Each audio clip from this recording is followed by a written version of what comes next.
C'est par un rappel que le document du ministère aborde ce chapitre.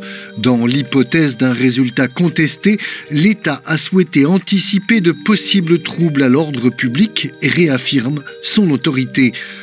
Tant que la pleine souveraineté n'aura pas été actée juridiquement, les forces de sécurité intérieure demeureront en charge du maintien de l'ordre public.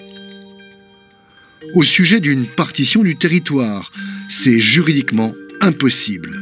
La partition du territoire calédonien est exclue déjà par l'accord de Nouméa, qui prévoit expressément que le choix des Calédoniens concerne l'ensemble du territoire de la Nouvelle-Calédonie.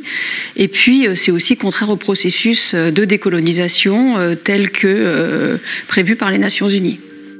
Ce que le document traduit par « Au plan juridique, le principe de la partition du territoire calédonien est exclu par l'article 5 de l'accord de Nouméa ». Au regard de l'ONU, le résultat du processus d'autodétermination ne peut concerner le territoire calédonien que dans son ensemble. Autre chapitre, la période de transition.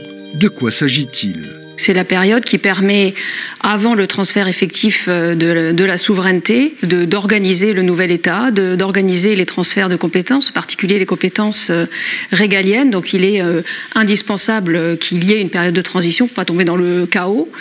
Et donc effectivement, c'est le Parlement national avec les autorités de Nouvelle-Calédonie qui doivent l'organiser, et Parlement national qui fixera la date de prise d'effet de la souveraineté. Autre question que pose le document en cas de oui, quel serait l'interlocuteur légitime de l'État, et cite deux options. Première option serait de considérer que les institutions calédoniennes actuellement en fonction seraient légitimes. Deuxième option consisterait à procéder à l'élection d'une assemblée constituante. Et pour quelle durée ? Le document rappelle: dans l'hypothèse de l'accession à l'indépendance, la définition d'une durée de transition relève d'une décision politique, mais aussi elle dépendra en particulier de l'ordre public.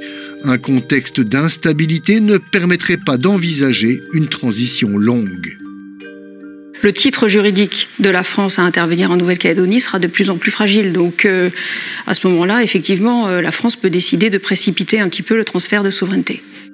Lors des échanges tenus en mai dernier à Paris, le principe d'une période de 18 mois maximum à compter du 13 décembre a fait consensus, et ce, quel que soit le résultat de la prochaine consultation.